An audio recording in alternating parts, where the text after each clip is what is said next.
Buonasera a tutti, è la 14ª puntata di Insieme da Aquileia, la prima puntata del 2010. Ritorniamo come di consueto il martedì sera alle ore 21 a farvi compagnia, a raccontarvi quanto succede nelle diocesi, nelle comunità del nostro territorio. Bentrovati a tutti, auguri ancora di buon anno, un anno che potrebbe riservare fra poco alcune novità, ma ne parleremo più avanti.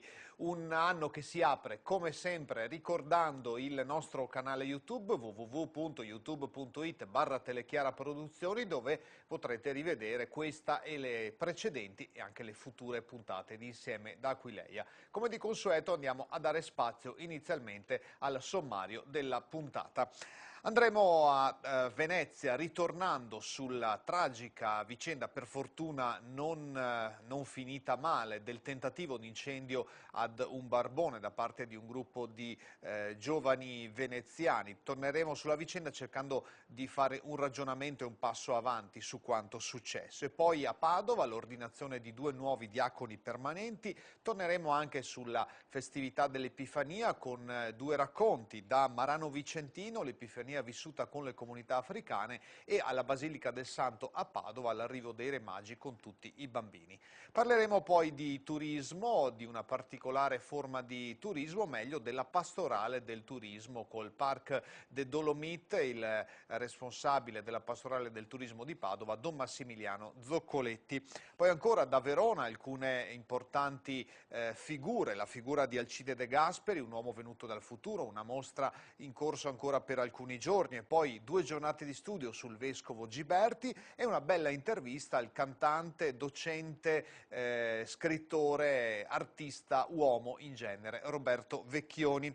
Poi ancora da Venezia parleremo del chiostro, uno dei tanti chiostri presenti nel capoluogo lagunare. Ne parleremo con un frate. Che cosa vuol dire un chiostro per un frate? E poi ancora a Padova la mostra I colori del sacro terra, in corso ancora per molte settimane al Museo Diocesano.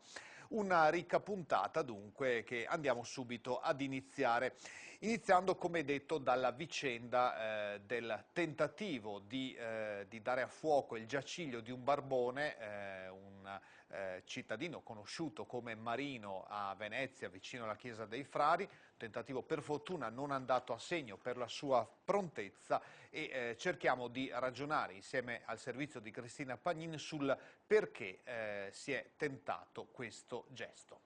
Fatto agghiacciante per il sociologo Gianfranco Bettin, episodio crudele, segno di accidia, cattiveria e noia mortale per il patriarca di Venezia Angelo Scola. Il mondo civile, la Chiesa, le istituzioni sono tutti sgomenti davanti al gesto compiuto domenica scorsa dai 6 ragazzini che hanno cercato di dar fuoco a un clochard che da 8 anni vive, senza aver mai disturbato nessuno, in una corte veneziana vicino ai Frari. Sono poche parole per commentarlo, è un episodio inqualificabile, sciagurato, spero isolato e non indice di una cultura che prenda i nostri ragazzi. È un episodio che fa male al cuore, soprattutto ai volontari che operano nelle varie strutture di ispirazione cristiana o meno, ma che si adoperano per le persone senza dimora.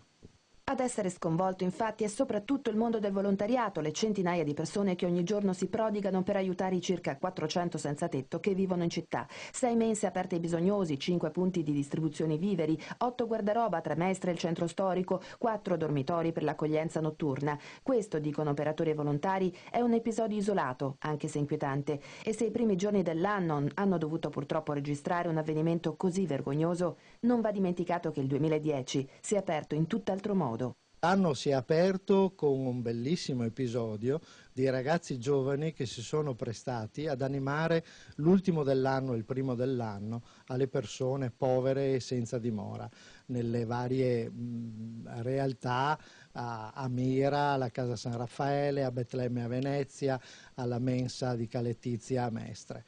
E sono stati moltissimi giovani, 70-80 giovani, che si sono adoperati e hanno trascorso l'ultimo dell'anno con i senza dimora.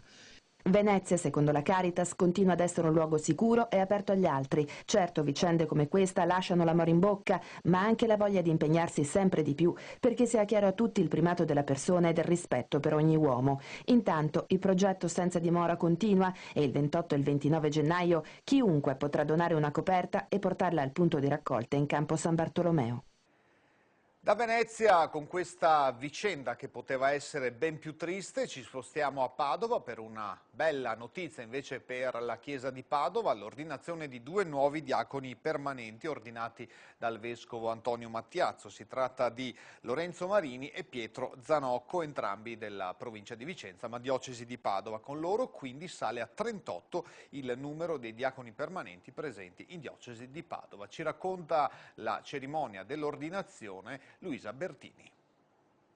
Ma è stato un percorso, un traguardo talmente desiderato che mi è risultato tutto normale e quindi grandissima serenità, gioia, riconoscenza al Signore. C'è.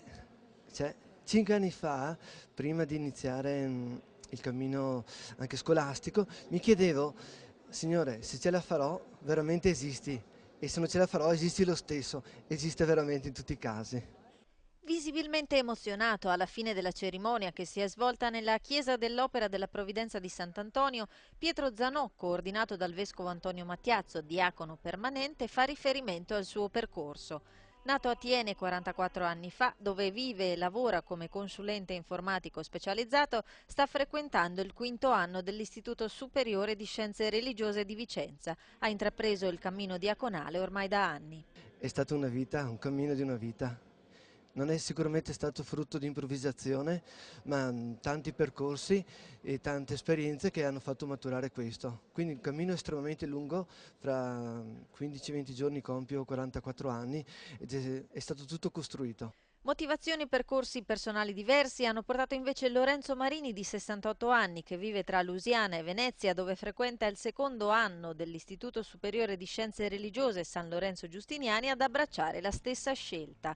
In pensione, attualmente offre il suo servizio nella parrocchia di Laverda e nei fine settimana nel vicariato di Lusiana. Ecco cosa ci ha detto con le lacrime agli occhi subito dopo l'ordinazione diaconale.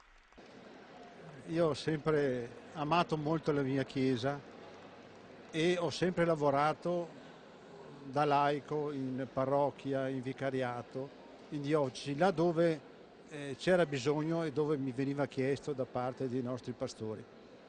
Quindi adesso, rimasto vedovo, mi sono posto il problema di cosa fare negli ultimi anni della mia vita, e la scelta del diaconato è stata quella che ho perseguito sia con lo studio che con la preparazione, in vista di continuare il mio servizio nelle comunità cristiane, particolarmente del vicariato di Lusiana, uno di montagna, un po' difficile da un punto di vista logistico, dove abito e dove opero da tanti anni.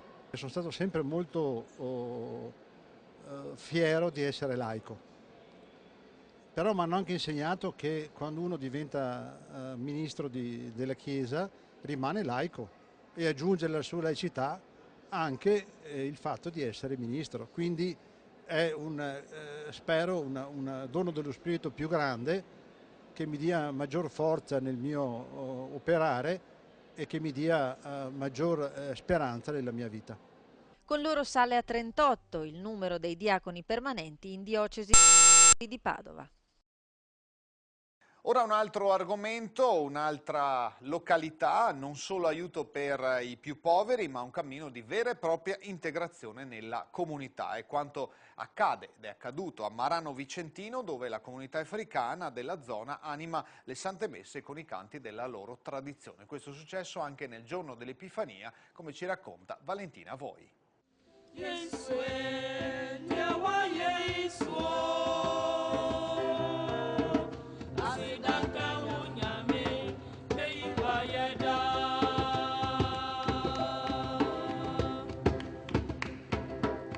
L'Africa, i suoi suoni, i suoi colori sono entrati nelle menti e nei cuori dei fedeli di Marano Vicentino, paese di 10.000 abitanti tra Schio e Tiene, con una comunità di emigranti provenienti dall'Africa ed in particolare dal Ghana, composta da circa 650 persone. Accoglienza e integrazione sono vissute quotidianamente dalla comunità maranese.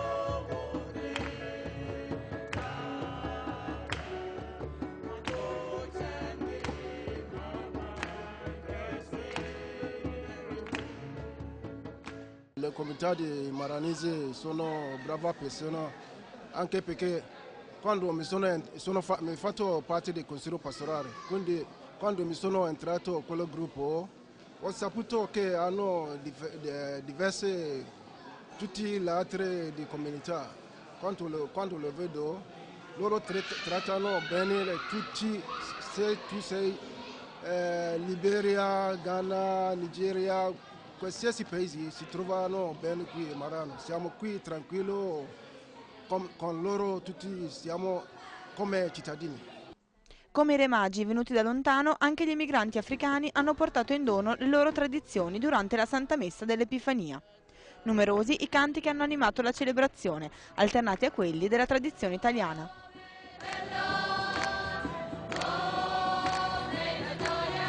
Mi trovo bene che ci dividiamo la richiesta di ognuno di noi. Anche noi sempre siamo con gli italiani. Vogliamo che anche gli italiani conoscano come noi preghiamo nel nostro paese, come cantano, come vivono, come accoglieranno le altre. Un segnale di integrazione che non passa solo attraverso la musica, ma che si esprime anche nella scelta di tradurre preghiere e letture nelle varie lingue, nel rispetto delle diversità linguistiche esistenti. Seigneur Jésus, pour ce grand jour merveilleux, nous te rendons grâce de nous avoir réunis ensemble dans ce lieu. Zambe, lelo, to sepele mingi, pona, yo osale ke tokutana. And give us joy and peace of heart, so that we can feel as we are in your light. So I pray. L'Epifania ci ricorda che siamo missionari per far conoscere Gesù a tutte le genti, per formare una sola famiglia di fratelli che si amano. Una scelta accolta con entusiasmo dalla comunità maranese, che partecipa con vivacità al cammino di integrazione proposto da Don Claudio Rugolotto. È parte viva del Vangelo di Gesù e quindi dobbiamo darci da fare. Io vedo come provvidenziale questo segno, anche se nato sotto la durezza della povertà e miseria, queste migrazioni che girano da un paese all'altro, quindi creano un po' di macedonia, dico, nei nostri paesi, nelle nostre comunità, le scuotono perché si accorgono che la carità deve avere gli orizzonti infiniti, sempre aperti. Un altro momento importante nella giornata dell'Epifania si è vissuto invece alla Basilica del Santo a Padova, dove sono arrivati, come da tradizione, Gaspare, Melchiorre e Baldassarre, i re magi, 3 secondo la tradizione, anche se il Vangelo dice più semplicemente alcuni, saggi provenienti dall'Oriente che avevano portato i doni al Gesù bambino seguendo la stella cometa e sono stati protagonisti della festa per i bambini alla Basilica del Santo, un'iniziativa allegra e colorata. Vediamo.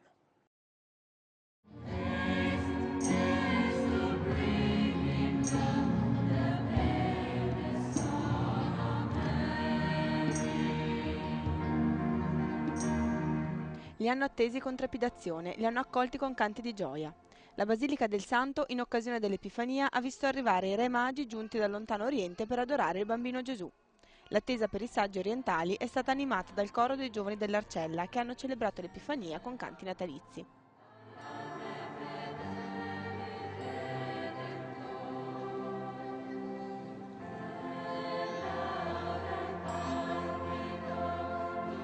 Ma non solo, anche i bambini e le famiglie hanno cantato in attesa dei re magi ed alcune poesie sono state recitate dai piccoli allievi della scuola materna delle piccole ancelle del Sacro Cuore. Storiche si sta alle greggi a vigilare, un bell'angelo splendente, una notte in cielo appare. L'arrivo dei re magi è stato annunciato da un messo e preceduto dalla stella cometa.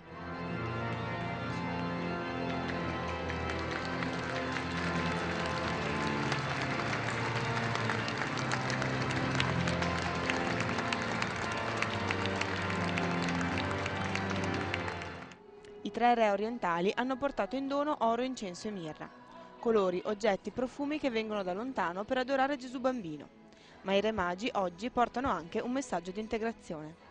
Il cristianesimo non può non portarci ad accogliere le diversità, ad accogliere i popoli, le razze, le lingue, le tradizioni diverse.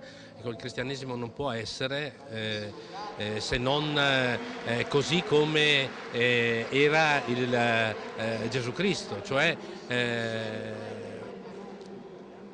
luogo di salvezza per tutti coloro che si riconoscono e che si incontrano con il Signore. Siamo venuti qui per adorarti, Signore. L'Epifania, che tutte le feste si porta via, è anche un'occasione per riflettere sul ruolo delle festività come momento importante per la famiglia. Io credo che il ruolo della festa sia proprio quello di raccogliere dalla dispersione. Oggi siamo presi da tanto fare e abbiamo poco tempo per fermarci e riflettere sulle cose importanti della vita.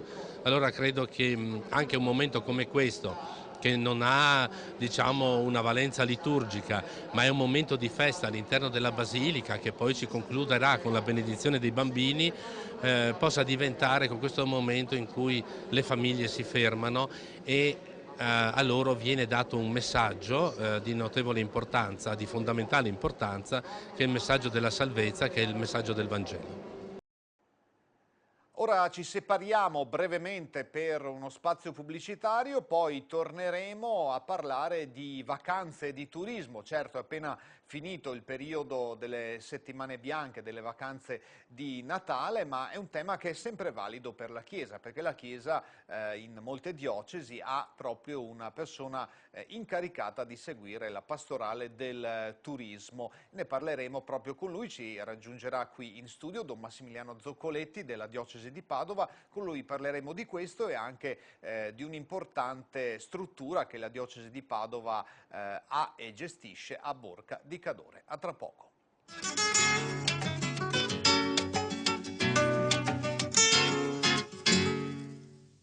Bentornati in studio, bentornati in questa puntata di Insieme da Aquileia. Come abbiamo annunciato prima della pubblicità, è venuto a trovarci in studio un ospite per parlare di un argomento particolare. Insomma, sono da poco passate le festività natalizie, ma già qualcuno comincia a pensare ai prossimi ponti, quelli di Pasqua, poi più avanti c'è l'estate. Parliamo di turismo e non solo, lo facciamo con Don Massimiliano Zoccoletti, che è responsabile del Parc des Dolomies a Borca di Cadore, struttura, Don Massimiliano, di proprietà della diocesi di Padova, giusto? È vero. Che cos'è questa struttura di cui poi vedremo anche alcune immagini mentre noi chiacchieriamo? Ok, intanto saluto tutti e spero che voi mi vediate, visto che io non posso vedere gli ospiti che sono dall'altra parte, che voi mi vediate su nella casa appunto che adesso andremo a presentare. È a Borca di Cadore, San Vito, praticamente a 11 km da Cortina, e credo vale la pena spendere 2 minuti per fare un po' di storia velocissima. Okay? La struttura è una struttura grande, imponente, che risale al 1904 ed è una struttura nata proprio come albergo di lusso, Grand Hotel, nel 1904 per i signori, chiamiamoli così, veneziani che venivano nelle Dolomiti a far vacanza. Dopo la prima edizione, chiamiamolo così, dopo il primo lancio, c'è stata la prima guerra mondiale, 15-18, e l'albergo, il Grand Hotel des Dolomies, è diventato ospedale militare. Successivamente, nel 1923, è stato rilanciato il Grand Hotel e ha ripreso la sua attività appunto di Grand Hotel fino alla fine degli anni 40. Poi, intorno agli anni 50, era un po' decaduto ed è stato in qualche modo acquisito dal demanio, che nel 1954 l'ha messo all'asta. Ed è stato proprio in quell'occasione che il nostro vescovo, Girolamo Bortignon, ha vinto l'asta, ha comprato il Grand Hotel des Dolomies e l'ha fatto diventare il soggiorno estivo per i seminaristi. Quindi la struttura appartiene alla diocesi, ma in modo tutto particolare è di proprietà del seminario di Padova, che da quegli anni in poi lì veniva a fare le vacanze estive. Successivamente, dal 1954 in poi, la casa, oltre che soggiorno estivo per i seminaristi, è diventata anche collegio, quindi dando la possibilità a molti ragazzi e giovani della Cadore di studiare in quella struttura e diventare poi professionisti, tant'è che molti dei professionisti oggi presenti nel Cadore, da San Vito a Cortina o fino a Calalzo, hanno fatto il loro liceo classico o comunque le scuole proprio lì al Parc des Dolomites, che è diventato dal 1954 in poi, è diventato il Pio X, così l'abbiamo conosciuto noi quando eravamo in seminario, l'hanno conosciuto un po' tutti, il Pio X di Borca. Successivamente, intorno agli anni 70, è diventata anche casa per ferie, quindi ha aperto le porte anche a persone in genere, famiglie, ospiti qualsiasi e qualunque, di qualsiasi tipo per fare le vacanze estive. 3 anni fa la casa cominciava ad avere problemi in termini di gestione, perché ovviamente sono cambiati i tempi, il collegio non c'è più, non c'era più il convito. 3 anni fa si è deciso con la diocesi, il seminario e il vescovo di rilanciarlo come albergo, come struttura ricettiva per appunto in particolare le famiglie, oltre che per il seminario che continua a venire a settembre, per le famiglie in genere. E quindi dopo un anno di lavori di ristrutturazione abbiamo riaperto la struttura, che abbiamo voluto riprenda un po' il nome originale, quindi l'abbiamo richiamata Parc des Dolomites ed è diventata la struttura, io credo, più bella che la diocesi ha in termini di possibilità di soggiorno estivo per le famiglie, per, come dicevo prima, qualsiasi tipo di soggiorno si voglia fare per passare un po' di tempo libero, per passare una settimana di vacanza in montagna. E attualmente appunto siamo aperti da giugno 2009, abbiamo già fatto una stagione estiva che è andata molto bene, stiamo lavorando adesso per la stagione invernale che sta andando bene e speriamo di lavorare ancora bene così per tutta la stagione estiva che abbiamo davanti. Ecco, il sito, cliccando sul vecchio nome, piox.it, si viene comunque reindirizzati, comunque vedete in sovraimpressione anche l'indirizzo nuovo. Una precisazione va fatta, ha tutta l'apparenza di un albergo normale, ma non è un albergo, almeno formalmente diciamo, cioè c'è un'altra finalità dietro. Certo, allora, la struttura è sicuramente una struttura molto bella e anche nella proposta dei servizi abbiamo voluto che sia assolutamente ad un livello buono, perché è giusto che sia così. La struttura bella, i servizi buoni, però non nella logica di un puro e semplice albergo, ma nella logica di una struttura che accoglie i suoi ospiti e propone agli ospiti un tipo di vacanza che forse, almeno per alcune cose, è diverso dalla vacanza classica che uno va a cercare in un albergo qualsiasi. È una vacanza che si ripropone di dare agli ospiti una dimensione di, oso dire anche di spiritualità sicuramente, ma di una spiritualità che è a 360 gradi, quindi un riposo fisico e un riposo spirituale che noi proponiamo agli ospiti, sapendo che la struttura può offrire, oltre che buoni servizi da un punto di vista proprio dell'ospitalità, anche una proposta spirituale. Noi diamo la possibilità a tutti, se lo vogliono, di frequentare, di partecipare all'Eucaristia giornaliera, ogni giorno c'è la Santa Messa. Sono presenti sempre nella struttura anche dei sacerdoti, per cui uno che viene a far vacanza, che vuole passare un po' di tempo anche per riflettere su se stesso, sulla sua vita, sa di poter avvicinare, se lo vuole, anche un sacerdote lì nella struttura, sa che gli vengono garantiti momenti di silenzio e di riposo, per cui è una vacanza sicuramente con questa caratteristica non di un semplice passatempo che vogliamo trascorrere, ma di un passatempo, di un momento di tempo che diventa anche possibilità di arricchire lo spirito e l'anima soprattutto, insomma.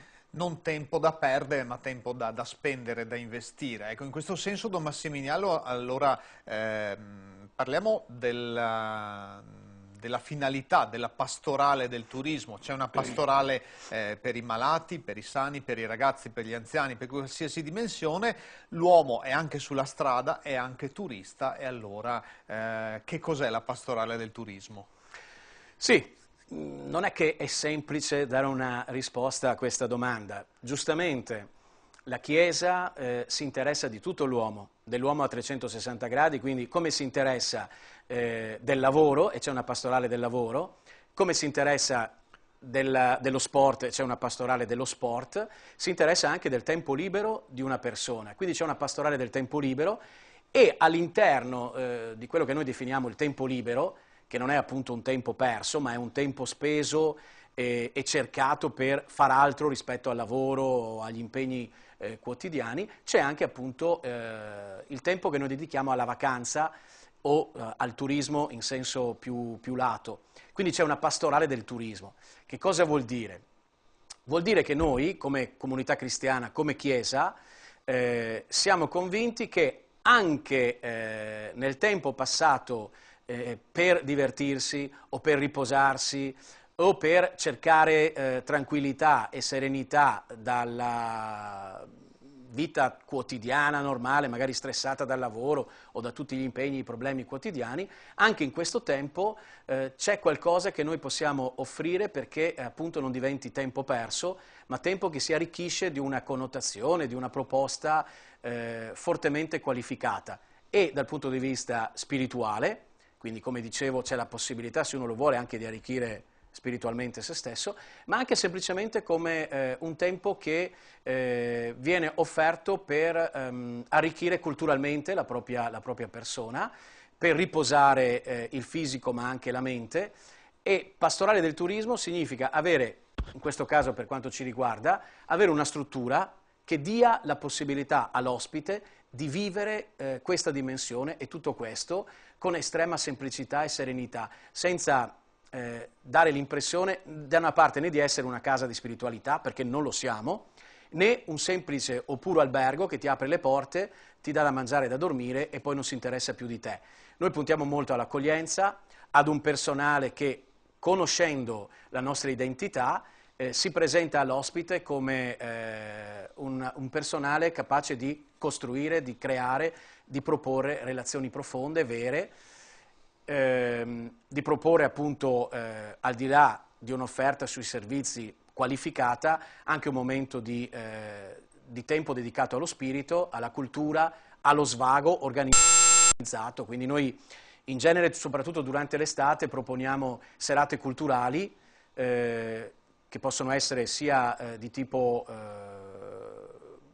musicale, per dire concerti di musica classica, musica lirica, cori, e sia serate culturali con personaggi che possono aiutare l'ospite a fare delle riflessioni importanti in generale sui temi di attualità, ma anche su temi di spiritualità che possono interessare appunto chiunque o i nostri ospiti in generale. In modo che, diciamo, per così dire, per chiudere la nostra chiacchierata, lo spirito non vada in vacanza, lo spirito e la mente non vadano completamente in vacanza, ma possono essere in qualche modo ritemprati. Vedete in sovraimpressione il sito del Parc del Dolomì a Borca di Cadore. Ringraziamo Don Massimiliano, allora ci vediamo in montagna. Ok, io sono ben felice. Poi vorrei dirvi anche che tutte le nostre proposte, anche da un punto di vista economico, cercano di essere proposte alla portata di tutti. Lo so che oggi più che mai è difficile anche ritagliarsi un tempo di vacanza, e parlo soprattutto per le famiglie, perché costa anche la vacanza. Però quello che noi abbiamo cercato di offrire, quello che cerchiamo di offrire è proprio una vacanza che anche da un punto di vista economico possa andare incontro a tutti, soprattutto alle famiglie. Grazie allora a Don Massimiliano, noi ci ritroviamo tra poco, dopo la pausa pubblicitaria, con altri argomenti dal territorio delle nostre diocesi. A tra poco.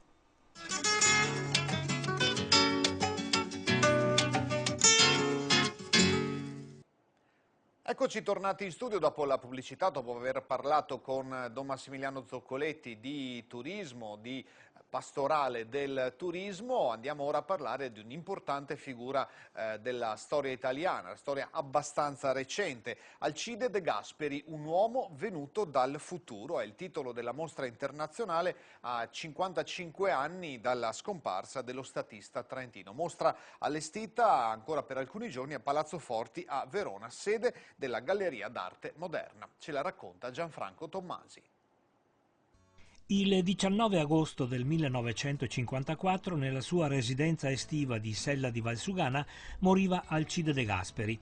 A 55 anni dalla sua scomparsa, la Fondazione Culturale istituita alla sua memoria ha allestito una mostra itinerante che sta toccando alcune delle principali città italiane. Sino al 17 gennaio è ospitata nelle sale inferiori di Palazzo Forti di Verona.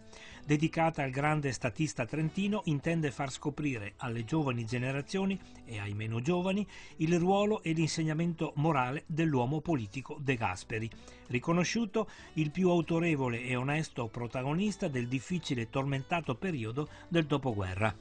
Era molto dolce con noi, molto protettivo. Aveva una paternità diciamo serena e interessante per noi. De Gasperi fu capo del governo italiano dal 1945 al 1953. Il titolo della mostra, Alcide De Gasperi, un uomo venuto dal futuro, sta ad indicare la modernità delle sue idee e del progetto politico, sia per la società italiana sia per quella europea. Un uomo che, pur vivendo il suo tempo, ne seppe lucidamente anticipare il futuro sviluppo. La mostra rappresenta il percorso storico dello statista e del nostro paese, ponendo in risalto le prime coraggiose riforme. Ma De Gasperi seppe anche rappresentare la grandezza della spiritualità e l'importanza della famiglia, la sintesi dei valori cristiani e della politica. Per i valori espressi da De Gasperi, uomo, la diocesi della sua terra ha avviato il processo di beatificazione. Il Trentino lo amava al di sopra di ogni cosa perché era la sua patria, la sua giovinezza, il suo modo di diventare adulto e uomo. Ne parlava, ma si vedeva quando era in Trentino, era felice. Da quando aveva lasciato il governo, fu soltanto un paio d'anni, un anno e mezzo. Lui lavorava lo stesso, naturalmente lavorava per la Ceca, quindi aveva sempre degli interessi, poi anche gli altri venivano a consultarlo sempre, sembrava impossibile che non fosse più presidente, consideravano che forse sarebbe ritornato.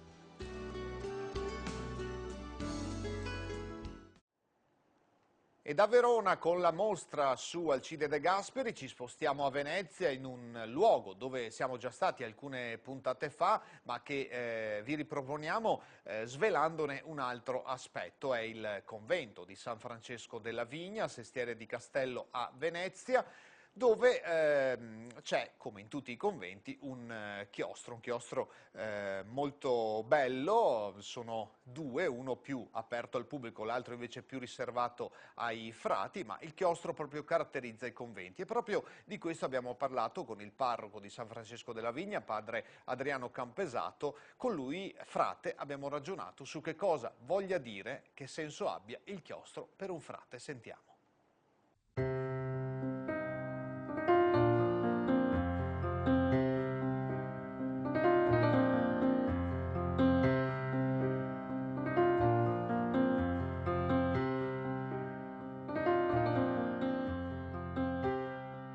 Un chiostro è un posto importante per tutti i frati, dove c'è la possibilità appunto di costruirlo. San Francesco della Vigna ne ha più di uno a disposizione. Che significato ha, che valore ha per la preghiera, per la vostra spiritualità? Il chiostro è stato proprio realizzato appositamente per dare ai frati e alle persone che venivano in questa zona la possibilità di avere uno spazio per meditare, per contemplare, per riflettere sulla propria vita. Gli archi, il succedersi delle colonne, un po' tutto il movimento che crea, tutto questo è come allenare lo spirito a qualcosa che mi porta a entrare in me stesso e anche a entrare verso le realtà dello spirito. Ecco, il chiostro è uno spazio anche in cui una persona, ecco, lontana dalle cose del mondo, ecco, dai fatti commerciali e così via, ecco, si realizza proprio uno spazio di intimità, che poi ognuno entra in se stesso e lì scopre quello che lui vuole sperimentare, cioè quello che sperimenta. Ogni persona è unica, irripetibile, quindi ognuno poi ha delle risonanze dentro di sé.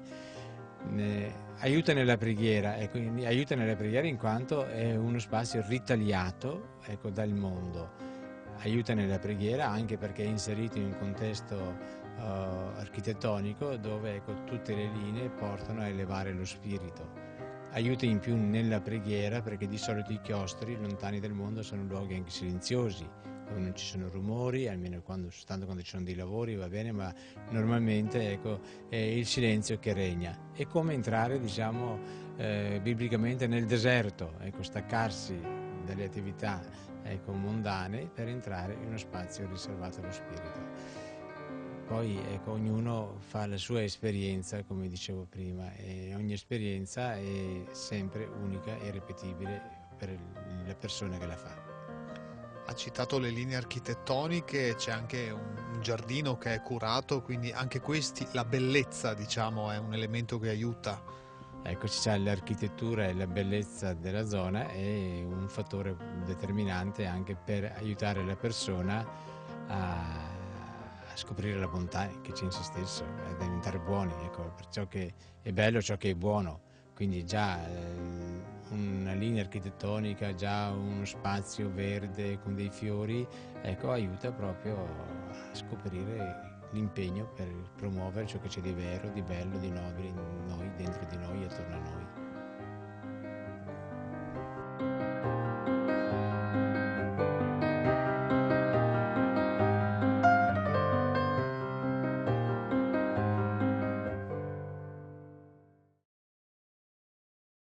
E da Venezia, nel nostro giro geografico che ci fa fare idealmente sempre molti chilometri, ritorniamo a Verona per parlare di 2 giornate di studio su Gian Matteo Giberti, un sacerdote, un vescovo tra diplomazia e impegno spirituale, anticipatore del Concilio di Trento. Quindi parliamo di circa 5 secoli fa. Ci racconta anche questa figura Gianfranco Tommasi. Gian Matteo Giberti, 1495-1543, fu uno dei più insigni vescovi di Verona e una delle figure più singolari del suo secolo, il Cinquecento. Fu segretario del cardinale Giulio de' Medici. Nel 1522 è incaricato di delicate legazioni in Europa per conto di Papa Adriano VI, quindi segretario di Clemente VII. Nel 1528 siede sulla cattedra di San Zeno e nel 1534 indice il Sinodo. Nel 1536 Papa Paolo III lo incarica di promuovere la riforma e nel 1537 è in Inghilterra per l'opposizione di Enrico VIII. Istituisce la Società della Carità e pubblica la Costituzione per le monache. Nel 1542 viene nominato commissario per la preparazione del Concilio di Trento. Famose sono rimaste le sue visite pastorali nella diocesi scaligera. Muore a Villa Nazareth, alla periferia di Verona, a soli 48 anni. Il Giberti è stato definito un uomo eccezionale che ha lasciato un segno nella storia della Chiesa. Fu una persona dall'attività quasi febbrile e di obbedienza verso i papi. Uomo di forte volontà, capace di sostenere fatiche ed opposizioni e di perseverare con fermezza nelle sue iniziative. La sua giovinezza, cosa che in qualche maniera abbiamo perso in qualche modo, porta più facilmente questa caratteristica di anticipazione e di trascinamento in qualche maniera anche del popolo a quella che è la caratteristica dei sacerdoti e dei vescovi. La vita di Gian Matteo Giberti fu caratterizzata anche dalle ampie e importanti relazioni con personaggi ragguardevoli dell'epoca, non solo per la sua posizione e stima che aveva presso i papi, ma anche per l'ammirazione che godeva in Italia e nell'Europa di quel tempo. Sono per cui indubbie le eccezionali virtù del Giberti, almeno per il coraggio con cui sopportò anche alcune opposizioni e umiliazioni e per l'ardore con cui consumò la sua vita relativamente breve, ma con una intensa attività instancabile e incisiva. Di lui soprattutto rimane il ricordo di un grande vescovo che ha preparato il Concilio di Trento e perciò è un vescovo del rinnovamento, da una fase statica della storia, e c'era bisogno ormai di rinnovarsi. È stato un uomo che ha precorso i tempi e insieme con altri grandi di quell'epoca ha dato via al nuovo volto della Chiesa, capace di essere la vera risposta alla riforma luterana. Ne ha parlato il Papa nella giornata mondiale per la pace, il 1° gennaio. La pace è legata anche alla tutela e alla protezione e alla cura dell'ambiente. Bene, la mostra che è in corso al Museo Diocesano di Padova, intitolata I colori del sacro terra, entra in maniera proprio forte su questo argomento. La terra è di tutti, la terra va protetta, va tutelata e viene raccontata appunto attraverso questa mostra. Vediamo.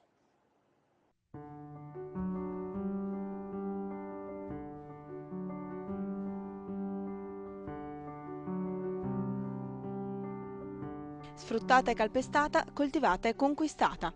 È la terra, luogo sacro celebrato nelle culture e nelle religioni di tutto il mondo.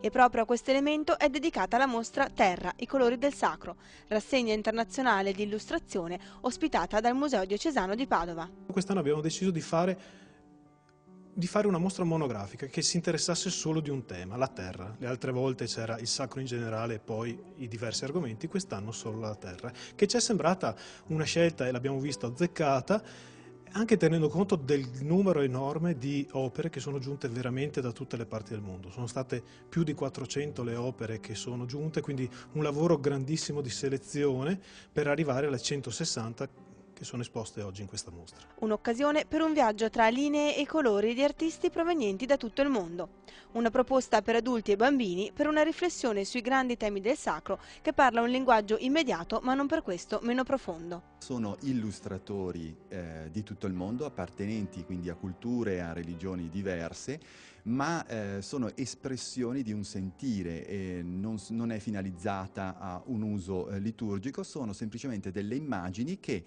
su nostro invito, l'invito degli organizzatori, il Museo Diocesano di Padova e il Messaggero di Sant'Antonio, hanno deciso di collaborare inviando delle immagini sui temi che noi scegliamo. Temi molto semplici, come vedete, è la volta della terra, ma abbiamo affrontato l'acqua, il fuoco, e sono temi che ci consentono di lavorare con un taglio interculturale, interreligioso. Le scuole sono sempre più formate da etnie, da bambini provenienti da paesi diversi e hanno necessità di appunto raccontarsi, sentire raccontata la storia dell'uomo attraverso anche questi elementi, perché l'uomo da sempre si è trovato di fronte agli eventi del mondo, a eventi anche naturali, e li ha rivestiti di sacralità.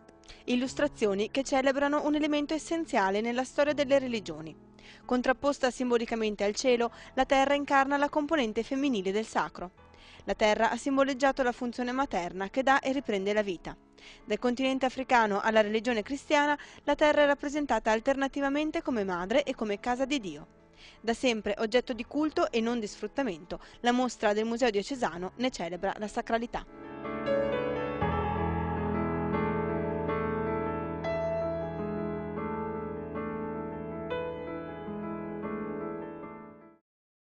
Sono ormai molti mesi che parliamo di crisi economica e chissà ancora per quanto tempo ne parleremo. Ebbene, i veronesi hanno manifestato preoccupazione e rassegnazione di fronte alla realtà socio-economica di questo tempo. È il risultato principale che emerge dal 15° rapporto sulla città di Verona pubblicato dall'Ufficio di Documentazione e Studi della Diocesi Scaligera. Sentiamo.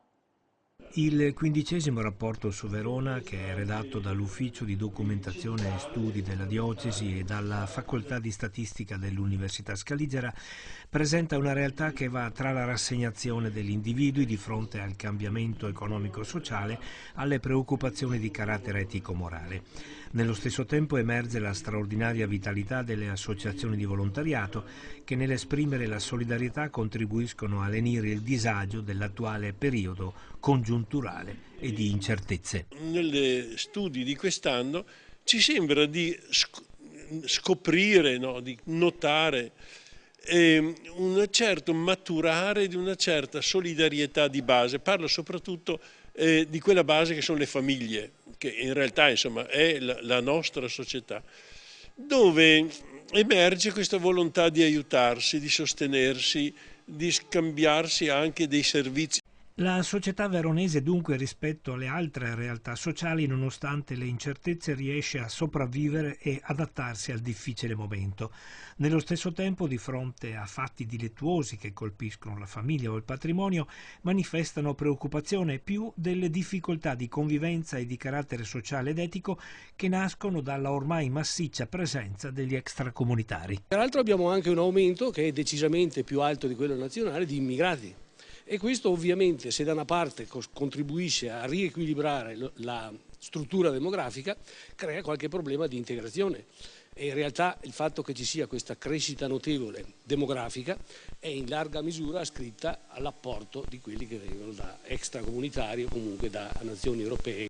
Il rapporto su Verona con il tema giovani e consumo in tempo di crisi ha riservato una nota di ottimismo, come ci conferma il salesiano Arturo Gabanizza.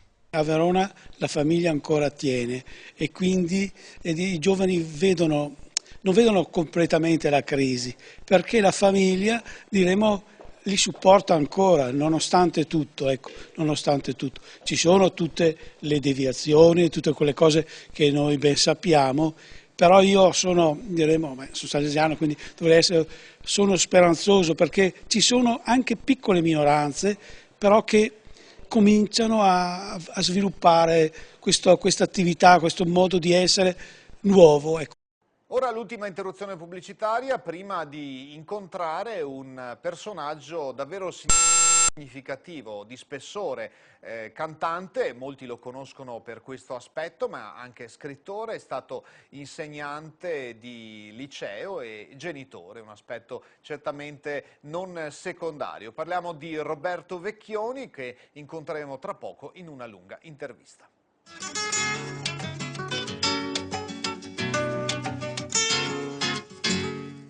Eccoci tornati insieme per questa 14ª puntata di Insieme da Aquileia, che andiamo a chiudere con un personaggio di spicco, molto conosciuto, molti conosceranno tante sue canzoni, da Lucia San Siro a Samarcanda, per citarne solamente due. Roberto Vecchioni, anche insegnante di liceo, più recentemente scrittore e genitore. È stato a Verona alcune settimane fa, lo ha incontrato per noi Gianfranco Tommasi, che si è intrattenuto con lui per questa bella e interessante. Roberto Vecchioni, uno dei padri storici della canzone d'autore italiana e da anni anche scrittore, a Verona, nella sede della Società Letteraria, in una sala troppo piccola per contenere il folto pubblico, ha presentato il suo ultimo libro Scacco a Dio, storie ribelli di chi vuole essere altro di sé. Contemporaneamente ha parlato del suo ultimo CD, Incantus. Vecchioni, nel suo DNA, insieme alla musica, ha venduto oltre 6 milioni di dischi, ha la poesia e la scrittura. Da autore di testi ha scritto canzoni per i cantanti Vanoni, Zanicchi, Cinquetti, Michele, Nannini, Oxa, Patti Bravo e Adamo. Tra le sue canzoni, come non ricordare Samarcanda. Ma Vecchioni è fortemente uomo di scuola. Su richiesta del Ministero della Pubblica Istruzione tra il 1999 e il 2000 ha tenuto più di 80 conferenze nelle scuole e nelle università italiane e francesi sul tema musica e poesia, illustrando l'evoluzione storica e letteraria della canzone dalle origini ai giorni nostri. Docente universitario alla Sapienza di Roma e a Pavia, si è laureato nel 68 in lettere antiche all'Università Cattolica di Milano, dopo aver insegnato per 30 anni greco, latino, italiano e storia nei licei classici. Con Scacco a Dio si conferma scrittore di razza, tornando ad entusiasmarsi con le sue storie, forse un po' sghembe, capaci però di cogliere e svelare l'incanto degli abissi dell'animo umano, cioè dell'uomo, creatura di Dio.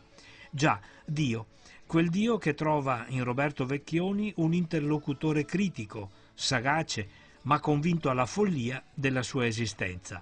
Io, dice Vecchioni, voglio scavare negli uomini per cercare Dio e lo trovo. Professore, perché proprio in questo momento dalla sua penna esce questo libro Scacco a Dio? Bisognerebbe chiederlo a Dio, no? Effettivamente ha ragione, ma sa, non ci sono ragioni plausibili o logiche per capire qual è il momento che Dio ti tocca in un certo modo. Non è possibile, è molto difficile. Direi che già lo stavo maturando da un po' di tempo. L'idea centrale è questa idea che Dio ci metta continuamente nelle condizioni di essere sempre più liberi, di poter in un certo senso sfidare il destino, ce l'avevo in testa da molto tempo. Sa da quando? Da quando io ho scritto la canzone che invece diceva che il destino è più forte dell'uomo, che era Samarcanda, perché lì il destino vinceva. Invece col tempo ho cambiato idea, cioè penso che Dio ti dia la possibilità, perché ha un grande rispetto per gli uomini, li ha fatti lui, ti dia la possibilità di ribadire i concetti e di allenare la tua libertà nella vita. Allora è la stessa ragione per cui, come lei ha detto in una intervista, che la sua arte di cantautore va sempre verso la spiritualità. Sì, ma deve essere, credo, per l'arte di tutti così. L'arte è un grandissimo gioco di libertà e di amore e credo che non possa esistere un'arte che si basi sulla materia o soltanto, infatti gli artisti non vanno capiti ma sentiti, apprezzati istintivamente.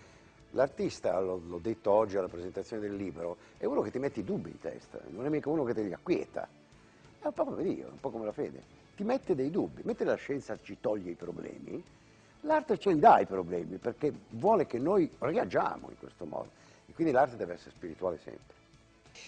Anche i contenuti dell'album, allora, Incantus, vanno verso questa direzione. Ancora di più. Incantus è un album che ho voluto per parlare di amore tra gli uomini, di amore con le altre persone, per uscire un po' dal solito vecchio discorso dei cantautori che parlano sempre di se stessi. Questo purtroppo è un vecchio difetto dei cantautori. Invece quest'album invece parla degli altri e parla anche con musiche grandiose come quelle di Tchaikovsky, di Rachmaninoff, di Puccini. Ho tentato con umiltà di cantare le loro musiche. Nelle canzoni di questo CD, attraverso l'uomo e la sua umanità, lei cerca Dio? Sì, direi di sì. Ma non si può cercare Dio altrove. Beh, Dio in realtà, se ti accontenti, lo trovi anche nelle strade, nelle stelle. Beh, è molto più bello cercarlo negli uomini. Direi che la somiglianza tra Dio e gli uomini è fortissima da quel punto di vista. Negli uomini trovi un sacco di volontà d'amare, che a volte è repressa, ma che c'è. E quella gliel'ha insegnata Dio. Ce l'ha messa addosso Dio, per fortuna. Che ruolo ha avuto la poesia di Gassman a Dio? Gassman era un laico, però rispettoso della divinità e credeva, aveva un fondo di fede. E la sua poesia è stata il centro del disco. Sono partito da quella. Ho detto, guarda come si rivolge a Dio un uomo grande, che non era un poeta, era un grande uomo, un grande attore, un uomo grande come Gassman, con che rispetto e con che dolcezza. Lui arriva a dire a Dio, farmi pagare la bolletta, ma non tagliarmi i fili del telefono, che è una metafora carinissima. C'è stato nella sua vita un momento forte dove lei ha direttamente interpellato Dio? Sì. Adesso non posso entrare nei particolari, però sono stati due momenti. E il più grosso è stato recentemente, per una persona a me vicinissima, cara da morire, che ha passato un bruttissimo periodo di salute. Quello poi io non ci tengo a tormentare Dio per queste cose, però nel pensiero, questa volta e anche un'altra volta sono arrivato anche a chiedergli qualcosa. E le ha risposto? Direi di sì. Forse non è stato per quello, ma le cose sono cambiate. Perché per le canzoni del CD Incantus lei ha anche adoperato la musica classica? Questa è una bella domanda. È una bella domanda, perché ero stanco di melodie semplici da canzonetta, perché amavo moltissimo e amo moltissimo quei tre autori, Puccini, Rachmaninoff e Tchaikovsky, e perché non si è mai fatto un lavoro del genere. Certe melodie sono rimaste sempre là, come melodie, nessuno ha pensato mai di metterci delle parole su. E allora era stata una sfida, una vera sfida che mi è piaciuta molto, mi ha divertito, mi ha interessato e mi ha riempito, come dice lei, di spiritualità. Lei è docente, insegnante, conosce i ragazzi e i giovani. Questo CD potrebbe essere diretto a loro o lei lo ha già pensato per i giovani? È molto per i giovani, è per avvicinare i giovani alla musica classica, è per avvicinare i giovani ai concetti di oggi e per dimostrare che non servono sempre batterie e chitarre elettriche per fare musica. Si può fare musica anche divertente, perché questo disco non è solo di cose serie, è anche un disco di rock. Si fa il rock con un quintetto d'archi ed è una cosa che qualcuno fa già, ma nessuno ha avuto forse il coraggio di tirarlo fuori in un disco. Penso che sia proprio un disco per giovani. Una domanda un po' personale. La sua bella e fortunata attività di cantautore e uomo di scuola, perciò educatore, quanto ha influenzato l'altro ruolo, quello di genitore? Infatti è una domanda notevole questa. Sa, nessun genitore riesce a essere veramente, o almeno io me lo dico continuamente, perfetto, è impossibile. Anche perché i figli sono tutti diversi, io ho 4 figli, non ce n'è uno che è uguale all'altro. Con uno serve una cosa, con l'altro no. Quindi non sai mai se dare più affetto, più bastone, più carota, insomma. Non sai mai se dare più affetto, più correzione a quello che fanno. È molto difficile. Io ho insegnato la bellezza della cultura anche ai miei figli, che è importante questo, piuttosto che emozionarsi davanti a un quadro per una parola. Questo ho saputo insegnare, che era come per il... E poi direi un'altra cosa, ho tentato di insegnare con l'esempio più che con le parole, perché tu puoi parlare quanto vuoi con un figlio, ma se lui ti deve fare cose diverse da quelle che dici, non ti crede. Invece l'esempio è importantissimo.